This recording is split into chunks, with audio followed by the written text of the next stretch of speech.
What's up, guys? It is your girl Mindy, the Karmic DF, and today we are going to talk about how to work through codependency, a little bit of where it comes from, and just some steps and skills that we can use to implement so that we can find ourselves and be happy within ourselves alone again, so that we aren't looking for other people to fill a void outside of us, because we are the love that we are looking for.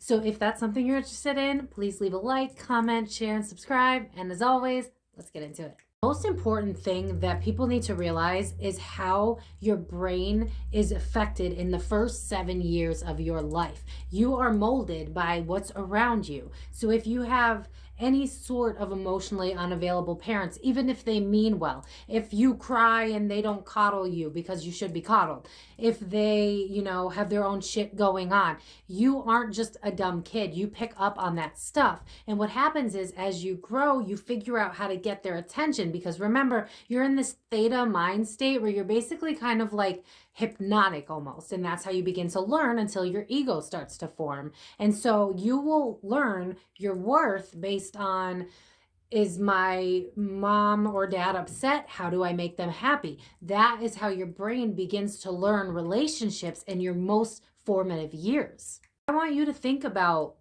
a memory or two in the first 7 years of your life. What was it like with your parents? Even if they did their best, we're not going to shit on parents, but if they weren't always around, if you were crying and they had a hard day at work, so they kind of pushed you to the side, your subconscious needed that attention and it needed that affection, but it didn't get it. And so it learned to overgive, be a people pleaser, figure out how to, I'm hearing parentification. That's a huge one nowadays, where you end up being the parent to your own parents. And this is so widely a thing because generations before us didn't deal with their emotions. And so we learned that in order to find love, and we hear this a lot in society, that you have to earn love. You have to work for it, which is not how love works at all. That is what happens when you have parents that weren't necessarily ready to go all in as a parent, especially considering generations before us didn't have the tools and resources to realize that kids do pick up on these things, and it's essential that you give them 100% of what they need and your time, because you mold who they end up becoming. I, as a child, grew up in a very chaotic environment, and so I learned very early on that in order to be of value, or in order to just matter in general, I had to pick up on cues of what's going on with my parents so that I could help them, and then I found the value. Then my nervous system could calm down because I needed so badly their affection and attention, but unfortunately, I wasn't given that fully. And so I ended up becoming a people pleaser, which is so prominent in society, where you end up developing either an anxious attachment disorder, or you get sick and tired of being sick and tired. You go the other route and you become anxious avoidant attachment as well.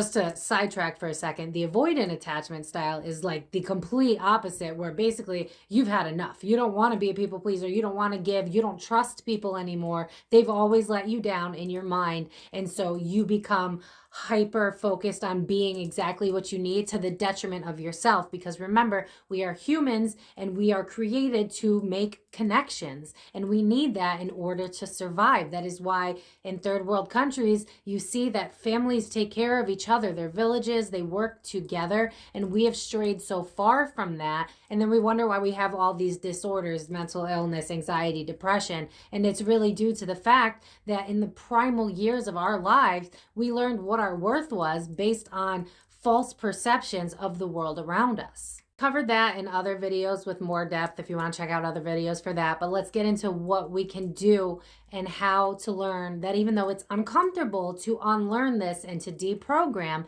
it is totally possible to do.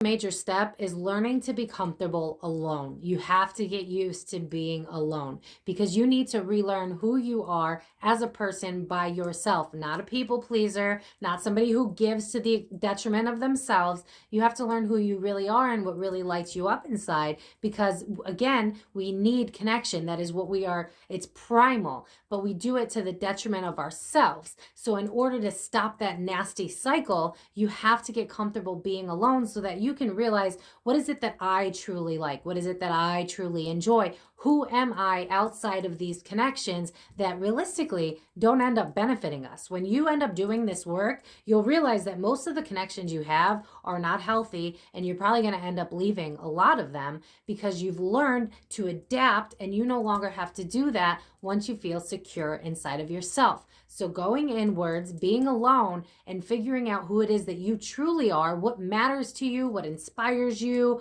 what you enjoy as hobbies, things like that.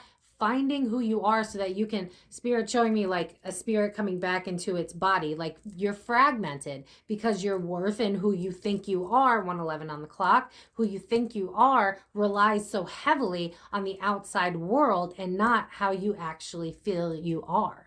As you're learning to be alone, you're going to have people that are upset with this because they are used to you being there for them. You probably have a lot of friends, family, relationships that trauma dump on you. They know that you're going to listen, so they're going to go to you for advice, support, which is healthy to an extent. You can't force people to change, right? Like, it's hard for you to change as a person. How do you expect other people to change? So if you have those relationships where they're constantly trauma dumping on you, you're taking all of that in. You don't even have time to worry about yourself and your needs. And that's why we all end up having these anxious disorders, again, because we do not focus on our needs and our priorities first. Can you imagine if we all just went in to ourselves, our own bodies, and figured out, okay, what's really truly going on with us, instead of trying to go to our friends or to escape, to actually sit with what we think to be scary, dark thoughts, when reality, you've just accumulated a lot of pain throughout the years that you need to release, and it's time, and it's going to be uncomfortable, and you might start randomly crying for days on end, and you'll have no idea what's going on. You're like, what the hell am I crying about? Should I see a doctor? Which, if you feel that way, go for it. But more often than not, it's years of suppressed emotions because you've learned to people please. Like me, then this is going to sound familiar. Maybe you have like an argument with somebody, something goes awry, and you're like, I don't want to have a problem. I don't want to start anything, so I'm just going to let it go. I'm going to let it slide. And you don't say anything. All of that builds up. Energy cannot be created nor destroyed. So if you're angry, if you're upset, if you're anxious, and you push down your emotions, you ignore how you're feeling, then you are doing a disservice to yourself, literally to your health as well. So remember, as you start to learn to be alone, it's going to be uncomfortable at first because you're going to start releasing naturally, because the silence that you're not actually used to. We usually run, we escape, we drink, smoke, watch TV, eat, binge eat, whatever we can to avoid our own emotions. But the sooner that we can be alone with ourselves and realize what's going on, we can release that, and then we can feel good within ourselves. And remember, as always, you have to understand that some people are not going to like this change in you because they don't want to do the work themselves. You cannot take this personally. Remember that in order to help other people, you have to be the best version of yourself. You cannot use yourself as a tool for other people because you are draining yourself at the same time. Spirit's showing me a cup of water, and it's like the water's just draining out, draining out, draining out. And it's like, stop doing that, because your worth is not in other people. It's in yourself. Once you can figure out who you truly are, then you can decide, all right, do I have enough to give today? Then I decide to give today. But we have to go inwards first to figure out who we really are and what's going on within us that needs to be healed, because all of us have something inside of us that needs to be healed. Another big one is constantly checking in on yourself if you feel any sort of funny. This was something I never really thought too much about until I actually started doing it. And now let me tell you, I do not project onto other people. I do not go off on other people. I use every single trigger as a resource for myself to learn more about myself. So whenever you're upset, whenever you're not used to whatever's going on in your body, you have to disconnect from what's going on in the outside world. And you have to ask yourself and check in and be like, what is this really teaching me? Why am I being triggered? What is this person showing me about myself? And that's how you can learn about yourself, so you can feel more comfortable in yourself. And that way we don't, again, need people to run to, because we have that faith and trust within ourselves to figure it out and heal it. Wanted me to bring up this story. My birthday was recently, and we had made plans to go and do this exciting thing that I was really excited about. It was a smash room, if you've heard about it, whatever, it's not the point. And when the day actually came, I realized that it wasn't what I wanted to do. And it wasn't because I didn't think it was fun. It was just, I, in that moment, wanted to do something else. It was a beautiful day. I wanted to be in the pool instead. But because I was so conditioned to people please, I felt immense guilt in blowing off what is my birthday party, or part of it, something to do during my birthday, because I'm so used to making other people happy. And I really don't like conflict because I don't like arguing. I don't see the point for it when we can just communicate freely. But we are so used to trying to make everybody happy to literally the detriment of ourselves. And during that day, I remember my body being exhausted, and it was just like, I want to rest and relax. But in my head, it was going, well, you're going to let down a lot of people. You're going to do this. You're going to do that. It does not matter. And you need to learn that now. You come first, and the people that truly love and respect you will understand that you have your own boundaries and your own needs. And sometimes you can't always show up because you need to show up for yourself first. This is a big one because even as a spiritual person, and I know a lot of other spiritual people, we still do it. If you aren't feeling fully yourself, so say you've actually relaxed for a while, you're starting to come back to, if you're like 75%, like I'm seeing a battery and I'm seeing like not fully charged, but like almost there, don't keep people pleasing because you have enough energy. I do this all the time. I'm super guilty of it. If you're not 100%, then you shouldn't be showing up for other people because you need to be 100% first. You need to learn to put yourself first. I promise you again, other people are not going to understand it right away, but the people that love you will stick around for it.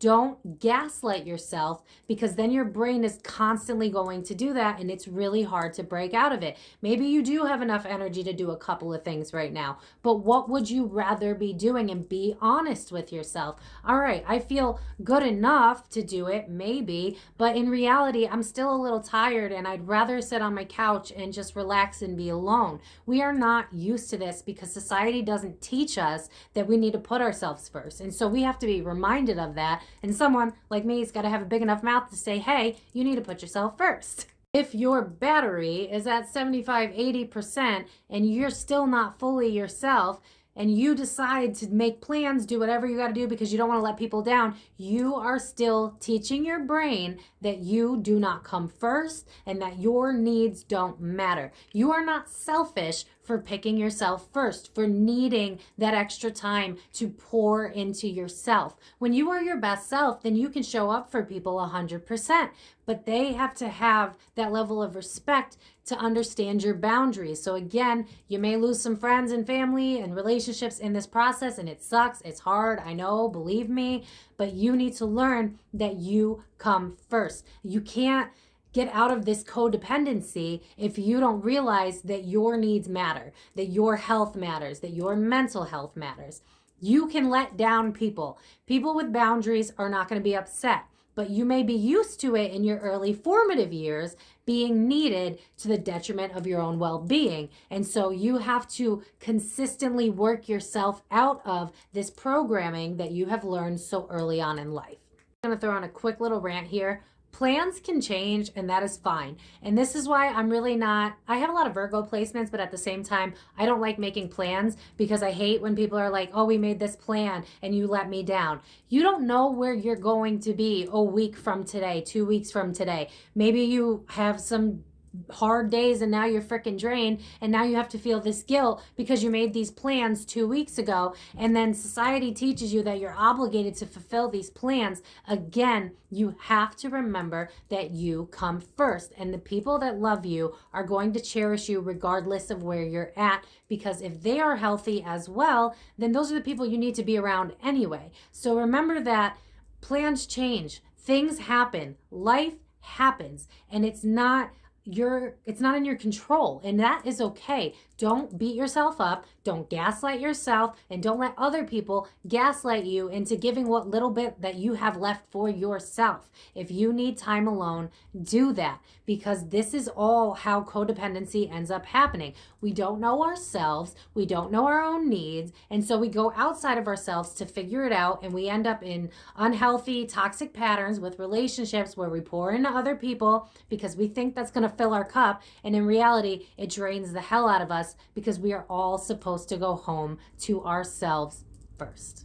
For now, I'm going to leave it at that because this could get long and I could probably do a part 2. So if you're interested in that, leave it in the comments. If you like this video, please leave a like. And as always, I will see you guys next week. Actually, I'll see you on Friday. So think about what I've said. Pour into yourself. It's going to be uncomfortable. That's totally okay. Some people are going to bitch. Let them bitch. It's fine. You choose you, and the people that are meant to stay in your life, they will stick around. But if you don't want to be codependent anymore, if you don't want to pour into other people when you know that you don't have the energy for it, then you need to get comfortable. I'm hearing you need to get comfortable being uncomfortable. With time, it's going to be comfortable. And then you're going to be like, no to you, no to you, no to you. Like I'm seeing Oprah, like you get a car. But instead it's like, no, no, no, no. And it's going to feel really good. When I started to learn how to say no, it felt good. And I'm still working on it because again, when we kind of build up our energy, but it's not at 100%, we think we can kind of push ourselves and we need to stop doing that. And I'm calling myself out on that one as well.